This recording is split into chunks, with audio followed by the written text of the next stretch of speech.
everybody, Jason Burmis here, and I have a special guest to break down everything Gulf, Iran, Pompeo, Bolton, and even Trump and his remarks from yesterday with Robbie Martin of Media Roots. And if you don't know Robbie's work, you can go to mediaroots.org and check out all their stuff. He's also the guy behind A Heavy Agenda. And Abby Martin just premiered her film Gaza Fights for Freedom yesterday. So exciting times for Media Roots. Robbie, how are you? I'm doing great, Jason. Thanks for bringing me on again. Yeah, of course, man. So tell us, what is your take right now on everything Gulf? You know, you've watched the videos. You know I've been ranting and raving. I haven't trusted Pompeo or Bolton for some time.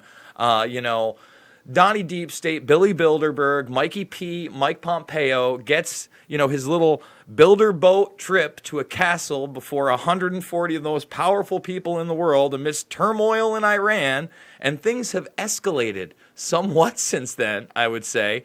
From the grainy video of what they told us was the Iranian Revolutionary Guard getting a limpet mine, and maybe that's what it was, a reconnaissance mission, saying that's the act of aggression right there, to now what appears to be a drone that was well below altitude of its 60,000 feet, obviously spying on Iran, whether it was in international waters or not. And there's even reports that there was a Navy ship by that Iran is claiming they could have shot down, but that would have been killing 35 people. They chose not to. So what is your take on this? Obviously, we'll get into Trump's response and the tweets and all that madness later. But just on these incidents, what's your take, Robbie? Well, it's hard to know where to start, Jason. I mean, there's so many aspects about it that are strange and interesting and revealing. Without going into the Trump side of it quite yet, I'll start by saying that one interesting thing that came out of this that kind of got lost in the shuffle, because other things are just, more scary and more intense about this situation, was that this drone that was shot down, I believe it was a Raytheon drone, and I don't have the exact details in front of me of the model and make of the drone. Well, there was two different claims at first. They said they had an RQ drone, and the military said it was an MQ drone, and I'm not quite sure where we're at now that they've actually shown the debris. Okay. Well, that actually kind of makes sense, because apparently the first announcement of what type of drone it was revealed that it was a drone that wasn't supposed to be in operation until about a year from now. So what it sort of revealed was that these drones that are announced by companies like Raytheon or all this advanced technology that's supposed to be like prototype, we could assume that it's actually already being used. And our knowledge of what technology is being actually employed in the battlefield and when these products are announced, we should probably assume that they're already actively being used when they're announced. Probably they've been already used for years. So that was one thing that kind of piqued my interest about that. And then if they actually revised later what type of drone it was, that maybe they basically got caught revealing that they had this drone in operation when it wasn't supposed to be in operation for another year.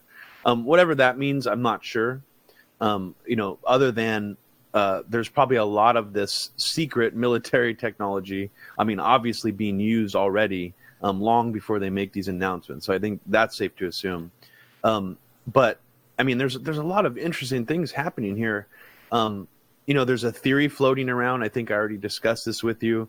You said it had that it kind of echoed the QAnon version of events, which was that there was apparently some kind of negotiation proposed to bomb an empty patch of desert in Iran so that the Trump administration could save face. I don't know if I believe that, but that's been floating around right now. And you saw an interesting flip with the mainstream media, where just a few weeks ago, the mainstream media wasn't completely going along with these Iranian tanker attack stories. They were poking a little bit of holes in those narratives. And then we saw over the last week and a half, basically the mainstream media go full tilt, 100% down the rabbit hole of pushing for war.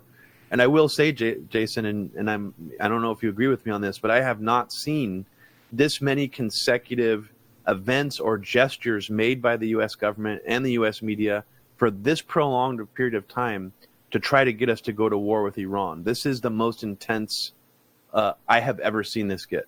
100%, and it's without opposition. To me, that's the scariest part. There's very little opposition. In fact, I want to play this clip for people because I'm not a Matt Gaetz guy, and I feel like he's pandering here in many, many ways. But at the same time, he's the one guy asking questions. Where's Rand Paul?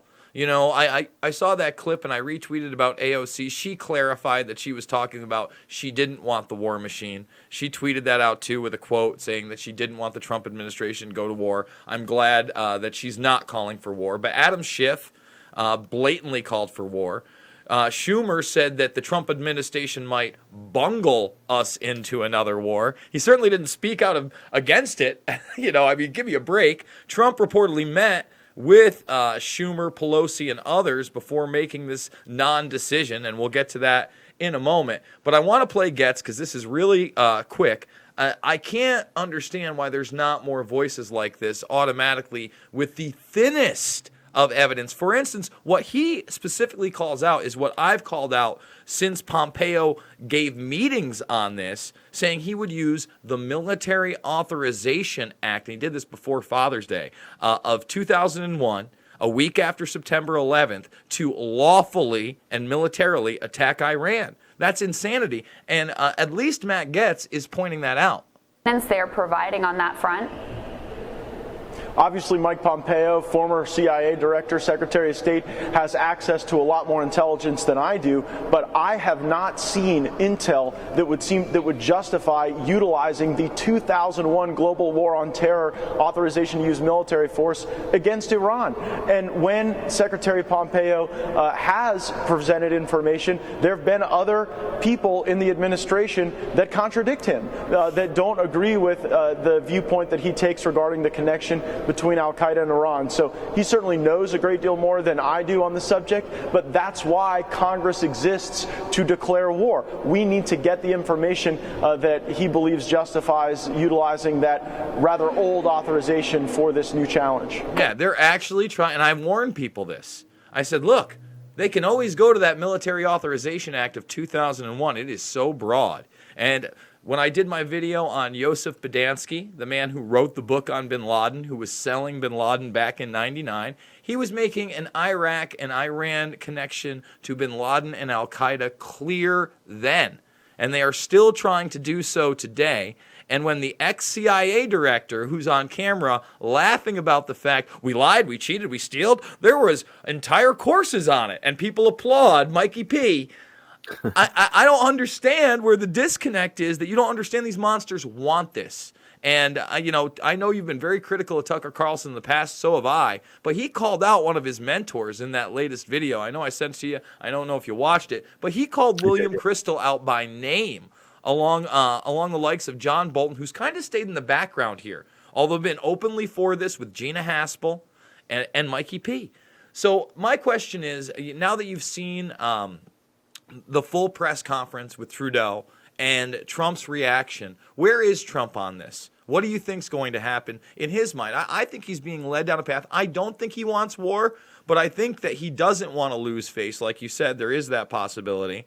And I don't buy the people that are trying to sell me, oh, this is a hard negotiation tactic. No way. These people have wanted this openly for 20 plus years.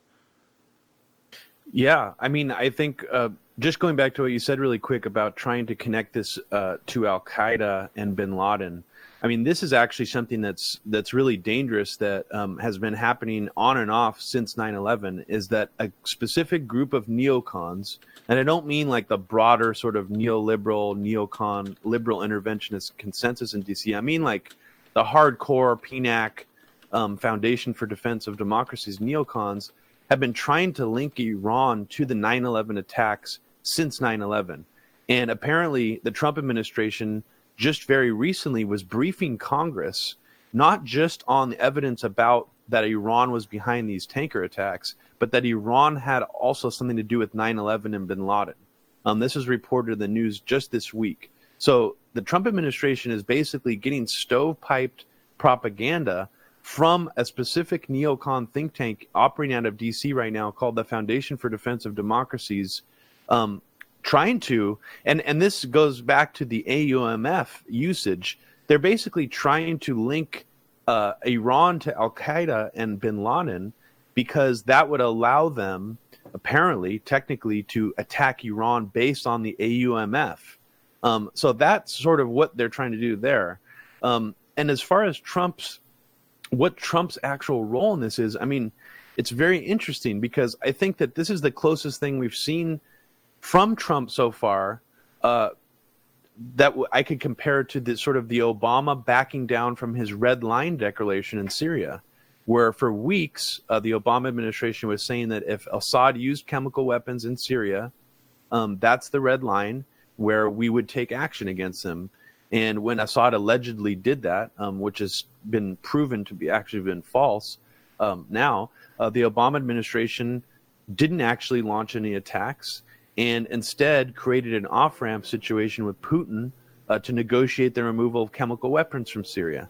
And the DC establishment completely lost their shit, freaked out. The media class, even that was at the point when actually even MSNBC started to have people on claiming Obama was letting innocent people die in Syria because of this. But what was interesting, the difference between that and this that I see is that the Obama administration didn't create a narrative around that to save face for Obama.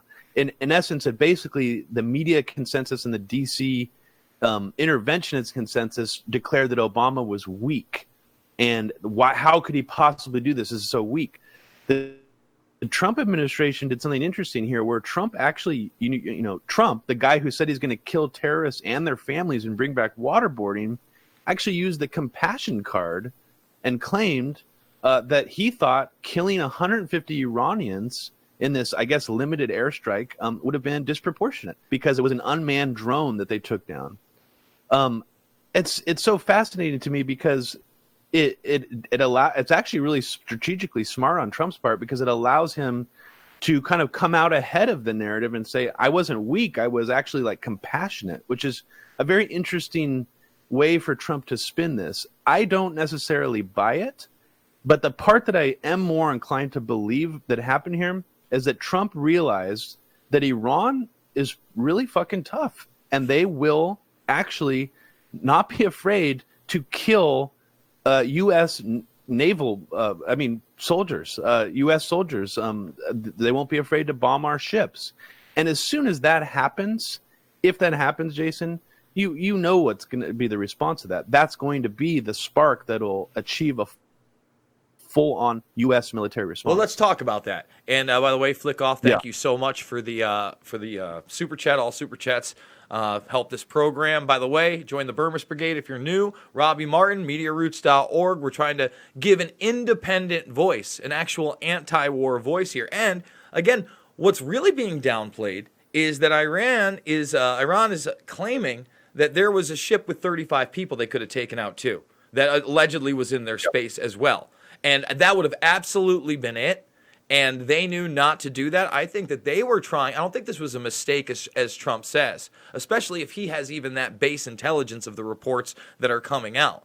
I think he knows damn well that they could have taken out some people, and they didn't. And that would have really looked bad on any kind of international audience, especially if they could provide videotape and evidence of that after the fact, correct? So that's one thing to look at. Again, Bolton's not making a tour, but right now we're seeing Pompeo going around with world leaders. He's going to India right now. I think he's trying to sew up relationships. I've talked about this. I really do believe that if this is going to get launched, Robbie, we're going to see it in late July or early August, probably early to mid-August. Why do I say that? Well, we've already had our little Bilderberg meeting with Kushner and Pompeo, two lead players in this administration who have been really calling for this for some time. All of a sudden, we get Trump Heights. I thought it was an Onion article. It is not an Onion article. I couldn't believe it. When I saw it, I was just like, oh, boy, this is over the top. And we know Israel hasn't really weighed in. And they've been frothing at the mouth to weigh in on something like this. But they've kind of held back. Meanwhile, it's heating up with Saudi Arabia and Yemen. No one's talking about that. There's strikes all over, and they're saying that some of those attacks are also Iranian-backed. That's in the backdrop. So why am I predicting early August? Well, Bohemian Grove is July 10th to the 28th. Notoriously Republican establishment, conservative establishment, military-industrial complex leaders, and world leaders. That doesn't mean they all stay 2+ weeks there, but some might drop by for 3 or 4 days. And I truly believe that, I'm going to look at the president's schedule. I wouldn't doubt if Trump himself actually makes an appearance there and talks to people. I'll guarantee at least a Bolton, Haspel, of course, can't. But a Bolton, a Pompeo, one of those guys will absolutely be there for some time period. So I think they're going to iron out how they're going to try to carve this up and set it up, unfortunately. And that's where the big moves are going to be. And right now, we're just going to see small levels of escalation like this one. I mean, what are your thoughts on that?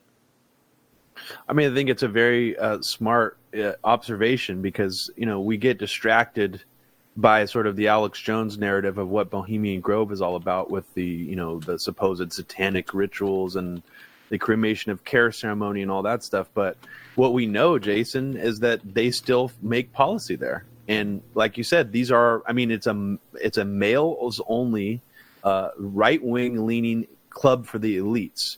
So it has a very different flavor than Bilderberg. It's not this internationalist, sort of neoliberal, oligarch kind of meeting. It is, a generally conservative and a hawkish group of people. And there's evidence to suggest that even the Bohemian Grove, before Trump won the presidency, I think it was the summer of 2016, there were leaked emails from Colin Powell explaining to someone else, or not leaked, they were actually hacked by a hacker, where Colin Powell was talking about how the atmosphere at Bohemian Grove was very strange this year because a lot of people were against Trump and a lot of people were for Trump. He was saying, people couldn't really make up their minds. So that's kind of an interesting indicator that, a lot of these elites or these forces are trying to like hash out policy or just trying to come to some kind of consensus on these things.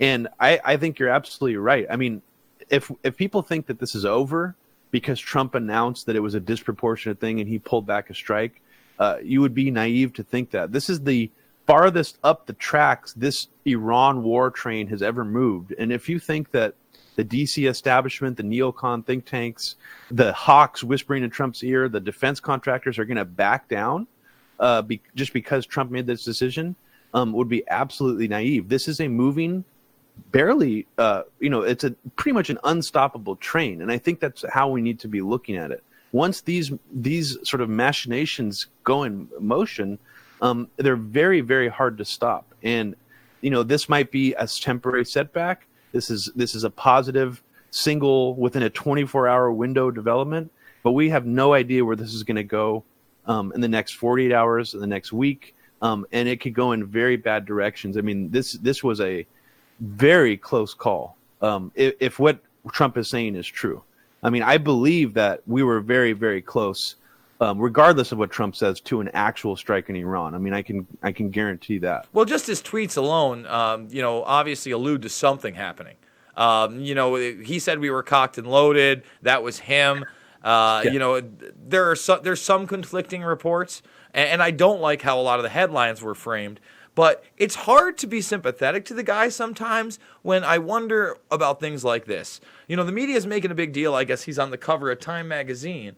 But then Trump tweets out this really odd video of, you know what? I don't want a copyright strike there. We better stop that right there. It's even classical music. But of like Trump looking like a dictator. I mean, it's supposed to be the Trump effect. It's a Time magazine thing. Let's see if I can make it a little bit bigger and come out. But I'm just like, I'm wondering to myself, why would you tweet this? What does this mean? I mean, especially at a time right now, we should try to be bringing people together. We should be saying, hey, we want diplomacy. We should be publicly reaching out and going, look, I really don't want this. Instead, this stuff is in the backdrop of still the Russian collusion, obstruction of justice, now counter-investigation craze. And the counter-investigation has a lot of validity, But then I say to myself, hey, Trumpsky, don't you think the same intelligence community that set you up is the same intelligence community that's set these wars of aggression up for decades now? Like, what the fuck are you talking about, guy? He can't be that ignorant. It can't be 74D chess. I don't buy that, this is to try to bring Iran to the table. I've applauded his actions with North Korea for the most part, except for the last dealings, especially with the CIA in Spain and an embassy. We could talk about that all day. And now it's revealed that his half-brother was also a CIA informant before he got assassinated. So, again, our intelligence community, it's not cuddles and kittens, guys. Let's get it straight, all right? It's the exact opposite, and it's run by people that don't give a fuck if 100, 1,000, 10,000, 100,000, a million brown people die and suffer, and the ramifications of that, and believe that. That's the real deal. That's real talk. So, Robbie, how do we start having more voices come together on this issue instead of fight with one another? And it's like, I don't even want to say it because I hate these terms like Orange Man Bad and NPC and all that stuff. But like, instead of going like that and Trigger and all this other Johnny nonsense and cuckservative, how do we get people to start talking to each other so this shit doesn't go down? That's a very good question, Jason. I mean, I'm going to place a lot of the blame here on Trump himself. I don't think Trump is interested. I mean, it's pretty clear that he's not really interested in bringing people together. I mean, he gets off on being as divisive and as partisan as possible. So you're working, it's two different forces, sort of trying to meld them together would be impossible, because on one level, his, whatever anti-war bone he still has left in his body, if he does, his rhetoric is sort of universally appealing on that level. And most people, I think, in this country can generally agree that unless we're attacked directly by another country, it's not a good idea to go to war or to wage preemptive war. I think we have sort of reached that tipping point in this country. People are sick of it. People have no appetite for it. But yet you have Trump, like his Orlando rally, just as an example, I hate the Democrats just as much as any other person who's as far left as I am. But to hear Trump actually speaking at an Orlando rally saying that the Democrats hate America, the Democrats hate you, like telling his audience it's just an interesting level of extreme divisiveness that I don't know how you could bridge that gap among, say, if people from the anti-war left wanted to try to bring some people from his base over to their side. Their animosity is just too intense. And I think the left and the right have been pitted against each other to such an intense degree. I just don't know if you'd be able to even form really an anti-war consensus at this point and at a grassroots level. But what's a good sign is that even people in the media class, are generally not buying the narratives that the Trump administration is putting out. And that's not to say, the mainstream media like CNN, MSNBC, they're mostly parroting it. But people in other outlets, are questioning some of this stuff.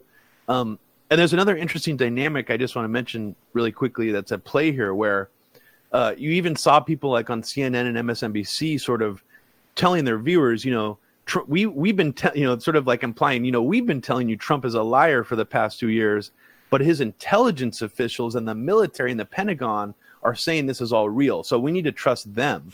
Kind of almost similar to the way that was during Russiagate. Like we need to trust the intelligence agencies and not trust Trump. And that's how sort of MSNBC and CNN were trying to sell the Iran war build, which I found interesting, where they found a way to bypass Trump's untrustworthiness to be like, no, we need to trust, Pompeo and these other people under Trump, which I just find bizarre. That's how they would find a way to sell it. But, I don't have much hope, Jason, to try to eliminate some of this divisiveness. And I think as long as Trump is still in office, he's going to continue to amp this up. And it would be nice if he wasn't, basically a blatant racist, a blatant partisan, who was actually interested in consensus building. But I think that's so far away from reality right now that I just don't see it. Well, I'd challenge you on the racism part. I really don't think. I think he's always seen green. I think he's always seen opportunity. I don't think racism is really his issue. However, there are a lot of issues. Again, he's not an honest person. He hasn't surrounded himself with honest people. The art of the deal is to basically be a liar. I want to say shout out to Jeff Brady. Thank you so much for the super chat. That's the truth. I mean, listen. If people, I forget what it was, I think it was A&E, recently did do a documentary about Trump, especially in the early days, that I thought was pretty damn spot on. It showed how he built people by building Atlantic City. All those things were very real. I remember being a kid. This is a guy who ran beauty pageants. I've always said, look, I'll never argue with you that Trump is a gangster. He built Atlantic City. If you don't think he did that with organized crime, again, I'm sorry, get your head checked. That's how it works. That's who runs casinos, all right? It is organized crime, period. That's one. Roy Cohn was his mentor. We could go on. So he's a gangster, no doubt about it. Two, he is a misogynist. Guys, he had 3 wives. He openly cheats on all of them. He has an arrangement with this one. He probably has illegitimate children, and he ran beauty pageants. His own there's quote... also a new rape story that came out today. I don't know if you saw this. Rape allegation. I haven't. I'm always skeptical of them, and I'm not trying to give him the benefit of the doubt. I've definitely talked about the Epstein connection at length. But once again, James Bamford, who wrote about that, he says he broke off those connections in the late 90s after Epstein had pimped out an associate's, young daughter. Also, Bradley Edwards, the only person who's beat Epstein in one of these cases and had him pay out the day that they were going to have jury selection, on camera said Trump was one of the only people that contacted him back and actually gave him information towards the Epstein case. So I give him credit there, but he has made some pretty crazy comments about Epstein as well. So you got misogynist and you got... gangster. You have actor. The man has been in the public eye for 30 plus years. He had his own reality show, I think, for the better part of a decade, if not more. He's very comfortable on camera and has been. Those are 3 very big qualities that make you a goddamn liar. All right? Period. Period. So, as far as racism, I never go there. I've never seen, he was fine to make money with Don King for many years off of Tyson. There's a lot of other arrangements out there that I could go into, but that doesn't mean I don't think that he could lead us into war. And that's the most dangerous thing of all. I'm hoping he wants to talk to these people and he wants to go around the deep state. But again, he's not getting Gina Haspel out of there, is he? He hasn't gotten Pompeo, Bolton, and we don't have a Secretary of Defense right now. Mattis was a monster. I'm going to tell you that right now. Mattis was a cackling Emperor Palpatine-looking monster. But who's he going to get? There's talks of people like Jack Keane. And Jack Keane's on Fox News all the time, promoting an Iranian conflict. They just actually appointed, so the temporary guy was Patrick Shanahan, who had to step down recently in the middle of all this, and they just appointed someone new. I can't remember his name right now, but what's funny about that is Patrick Shanahan was Raytheon, or it was a Boeing executive. The new guy was a Raytheon executive. Name totally escapes me now, but I mean, and that's kind of worrisome too, because it's like happening in the middle of all this buildup. So it's like they don't even have a permanent defense secretary. He gets replaced like last week, and it's like, wow, like what's going on here? Well, I'll tell you what's going on. They're going to ramp this up over the next, 4 or 5 weeks, and I really think they're going to try to pull the trigger, Robbie. I thank you so much. Guys, it's MediaRoots.org. I'm going to show you the website right here. Now's the time. How do they get a heavy agenda, my friend? They could go to averyheavyagenda.com, and it's available on DVD. I sell it in a set or individual DVDs, and Vimeo on demand is still the best place to go and get it. Awesome. Thank you so much. I'm going to wrap it up on the other side. I really do appreciate it. So, guys, here's the deal. I'm on my own. This is the Burmis Brigade. If you are new to the program, now is the time to subscribe. Thumbs this video up. Share it. We do real independent media here. We talk about real issues, not right and left issues, right and wrong issues. And we're not afraid to expose or talk about anybody or any subject. I can promise you that. And because of that, I am on my own and fully funded by you guys putting out a multitude of videos today. Now, this is only number 2, but we're going to do a walk and talk later today on top of some more videos. This evening, we've talked Egyptian presidents, Nexium, the Bohemian Grove, Linda Collins Smith, Pompeo, Bear, Global Hawks, DARPA, so much more. So, guys, if you can, I've also got a GoFundMe. I'm not going to tell you anything else. I do 30 to 50 videos a week. If you like them and you can support me, I really appreciate it. Guys, once again, I'll see you on the flip side. Boom.